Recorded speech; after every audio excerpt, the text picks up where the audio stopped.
بسم اللہ الرحمن الرحیم۔ السلام علیکم۔ آج اس ویڈیو میں ہم آپ کو کون سی چیزیں اور کام ہیں جن کے کرنے سے روزہ ٹوٹ جاتا ہے اور روزہ ٹوٹنے کا کفارہ کیا ادا کرنا پڑتا ہے یہ بتائیں گے، اور کون سی ایسی چیزیں اور کام ہیں جن کے کرنے سے روزہ نہیں ٹوٹتا اس کے بارے میں بھی بیان کریں گے، تو ویڈیو کو اینڈ تک ضرور دیکھیے گا۔ روزہ اللہ پاک کی فرض کردہ ایک عبادت ہے جس کو مخصوص شرائط کے ساتھ ادا کیا جاتا ہے۔ صبح سحری سے لے کر شام افطار تک بعض حلال چیزوں سے بھی ہمیں پرہیز کرنا ہوتا ہے اور اسی بنا پر ہمیں اجر و ثواب ملتا ہے۔ سب سے پہلے ہم آپ سے یہ بیان کریں گے کہ روزہ توڑنے والی چیزیں کیا ہیں۔ تو روزہ توڑنے والی چیزوں میں کھانے پینے سے یا جمع کرنے سے روزہ ٹوٹ جاتا ہے، جبکہ روزے دار ہونا یاد ہو، اور اگر روزے دار ہونا یاد نہ رہا اور بھول کر کھا پی لیا یا جمع کر لیا تو روزہ نہیں ٹوٹتا۔ حقہ، بیڑی، سگریٹ، چرس، سگار پینے سے روزہ ٹوٹ جاتا ہے۔ دانتوں میں کوئی چیز رکھی ہو، چنے برابر یا اس سے بھی زیادہ تھی، اسے کھا لیا مگر اس کو منہ سے نکال کر پھر کھا لیا تو روزہ ٹوٹ گیا۔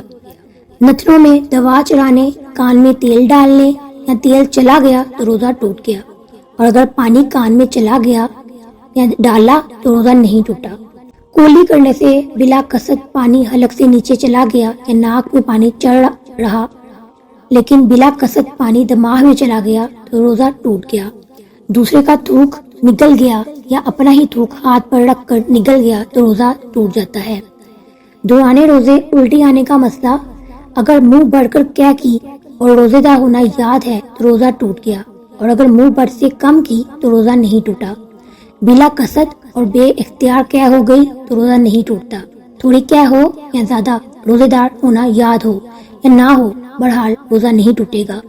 منہ میں رنگین دھاگا یا کوئی رنگین چیز رکھی ہو جس سے تھوک رنگین ہو گیا، پھر اس کا رنگین تھوک نگل لیا تو اس سے روزہ ٹوٹ جاتا ہے۔ کون سی چیزیں ہیں جن سے روزہ نہیں ٹوٹتا؟ بھول کر کھایا پیا جائے یا جمع کر لیا جائے تو روزہ نہیں ٹوٹتا۔ مکھی یا دھواں، غبار بے اختیار حلق کے اندر چلے جانے سے روزہ نہیں ٹوٹتا۔ اسی طرح سرما یا تیل لگانا سے روزہ بالکل نہیں ٹوٹتا۔ یوں ہی دوا یا مرچ کوٹنا یا آٹا چھاننا اور حلق میں اس کا اثر اور مزہ معلوم ہو تو بھی روزہ نہیں ٹوٹتا۔ کولی کی اور پانی بالکل اگل دیا، صرف کچھ تری سی منہ میں باقی رہ گئی، تھوک کے ساتھ اس کو نگل گیا یا کان میں پانی چلا گیا یا احتلام ہو گیا یا غیبت کی، جنابت کی حالت میں صبح کی، بلکہ اگر سارے دن جنابت کی حالت میں رہ گیا اور غسل نہیں کیا تو روزہ نہیں گیا، لیکن اتنی دیر تک بلا عذر غسل نہ کرنا، نماز قضا ہو جائے، گناہ اور حرام ہے۔ حدیث میں آیا ہے کہ جنبی جس گھر میں رہتا ہے اس میں رحمت کے فرشتے نہیں آتے۔ روزہ جس چیزوں سے مکروہ ہو جاتا ہے اس میں جھوٹ، غیبت، چغلی، گالی گلوچ کرنے، کسی کو تکلیف دینے سے روزہ مکروہ ہو جاتا ہے۔ روزے دار کو بلا وجہ کوئی چیز زبان پر رکھ کر چکھنا یا چبانا، اگل دینا مکروہ ہے۔ اسی طرح عورت کو بوسہ دینا، گلے لگانا، بدن چھونا بھی مکروہ ہے، جبکہ یہ ڈر ہو کہ انزال ہو جائے گا۔ روزے دار کے لیے کولی کرنا اور ناک میں پانی چڑھانا بھی مکروہ ہے۔ روزے دار کو غسل کرنا یا ٹھنڈے پانی کی ٹھنڈک کے لیے سر پر ڈالنا یا گیلا کپڑا اوڑھنا، بار بار کولی کرنا یا مسواک کرنا، سر اور بدن میں تیل کی مالش کرنا یا سرما لگانا اور خوشبو لگانا مکروہ نہیں ہے۔ روزہ توڑنے کا کفارہ، اگر کسی وجہ سے رمضان کا یا کوئی دوسرا روزہ ٹوٹ گیا تو اس روزے کی قضا لازم ہے، لیکن بلا عذر رمضان کا روزہ قصداً کھا پی کر یا جمع کر کر توڑ ڈالنے سے قضا کے ساتھ کفارہ ادا کرنا بھی واجب ہے۔ روزہ توڑنے کا کفارہ یہ ہے کہ غلام یا لونڈی خرید کر آزاد کرے، اگر یہ نہ ہو سکے تو لگاتار 60 روزے رکھے، اگر اس کی بھی طاقت نہ ہو تو 60 مسکینوں کو دونوں وقت پیٹ بھر کر کھانا کھلائے۔ کفارے میں روزہ رکھنے کی صورت میں لگاتار 60 روزے رکھنا ضروری ہے۔ اگر درمیان میں ایک دن کا بھی روزہ چھوٹ گیا تو پھر سے 60 روزے رکھنے پڑیں گے۔ روزہ کب چھوڑنے کی اجازت ہے؟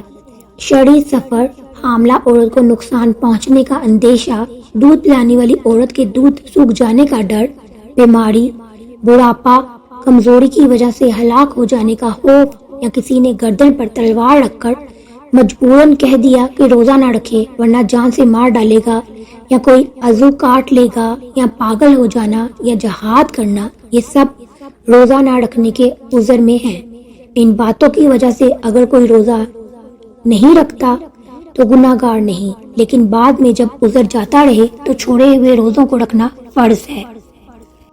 اگر کوئی بوڑھا ہے اور اب روزے نہیں رکھ سکتا اور نہ ہی آئندہ اس میں اتنی طاقت آنے کی امید ہے کہ رکھ سکے، تو اسے روزے نہ رکھنے کی اجازت ہے، اور اس کو لازم ہے کہ ہر روزے کے بدلے دونوں وقت ایک مسکین کو پیٹ بھر کر کھانا کھلائے، یا ہر روزے کے بدلے صدقہ فطر کی مقدار مسکین کو دے دی جائے۔ جن لوگوں کو روزہ نہ رکھنے کی اجازت ہے، ان کو اعلانیہ کھانے پینے کی اجازت نہیں ہے، وہ لوگوں کی نگاہوں سے چھپ کر کھا پی سکتے ہیں۔ امید ہے آپ کو یہ ویڈیو اچھی لگی ہوگی۔ اگر آپ کو یہ ویڈیو اچھی لگے لائک اور شیئر کیجیے گا، چینل پر نہیں ہے تو اسے سبسکرائب کر لیجیے۔ اپنا بہت سا خیال رکھیے گا۔ اللہ تعالیٰ آپ سب کو اپنے حفظ و امان میں رکھے۔ اللہ حافظ۔